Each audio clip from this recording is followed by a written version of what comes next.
Hi friends, இன்றைக்கி வந்து பார்த்திங்கன்னா நம்மளுடைய ஆடுகளுக்கு இரவு நேர தீவனம் என்னலான்னு பார்த்தீங்கன்னா கோஎஃப்எஸ் 29 அதோட வந்து பார்த்திங்கன்னா நாட்டு சோளம். நம்ம ரீசெண்டாக நாட்டு சோளம் வச்சுருந்தோம், அது வந்து அறுவடைக்கு தயாராகிடுச்சு. அதுதான் இப்போ 2-3 நாளாக அறுத்துக்கிட்டு இருக்கோம். இந்த ஆடுகளுக்கு ஃபுல்லாக வந்து பார்த்திங்கன்னா நம்மளுடைய நாட்டு சோளத்தை வந்து ட்ரேயில் போட்டாச்சு. எல்லாமே நாட்டு சோளம் சாப்பிட ஆரம்பிச்சிருச்சு. ஃபஸ்ட் கோடிங் வந்து பார்த்திங்கன்னா நாடு சோளம். இதை சாப்பிட்டு முடித்த பிறகு அடுத்த ஷிஃப்ட் வந்து பார்த்திங்கன்னா குட்டை நேப்பியர். இதுக்காண்டி வெயிட் பண்ணிக்கிட்டு இருக்கோம். அடுத்தா பார்த்திங்கன்னா நம்ம எப்போதுமே சாப் பண்ணி போடுறது கிடையாது. என்ன காரணம்னா, இது கூட நிற்கக்கூடிய குட்டிகளை வந்து ஆடுகளோடு நின்று பழவிருச்சு.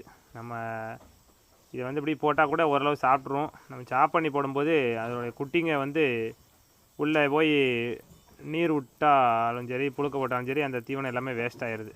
அதுக்காக தான் நம்ம அப்படியே அள்ளி போடுறது. ஓரளவுக்கு எல்லாமே சாப்பிட்டு முடிச்சிடும். அடுத்தா பார்த்திங்கன்னா அந்த பக்கம் உள்ள செட்டில் வந்து கிடாக்களுக்கு வந்து கிடா ஆடு எல்லாத்துக்குமே வந்து பார்த்திங்கன்னா அதே நாடு சோளத்தை வந்து கட்டி விட்டாச்சு.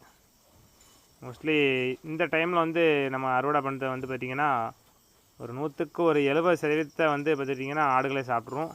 பேலன்ஸ் இருக்கக்கூடிய குச்சிகள் எல்லாத்தையுமே நம்ம வந்து அதில் மாடுகளுக்கு போட்டால் போதும், அதுங்களும் சாப்பிட்ருவோம். நமக்கு ஒரு 100க்கு ஒரு 90% நமக்கு வேஸ்டேஜ் இல்லாத அளவுக்கு கம்ப்ளீட்டாக எல்லாமே சாப்பிட்ருது. நமக்கு வந்து பார்த்திங்கன்னா இந்த டைம் தான் இப்போ தான் கருது வரத டைம். இந்த ஸ்டேஜில் அறுத்தா தான் நமக்கு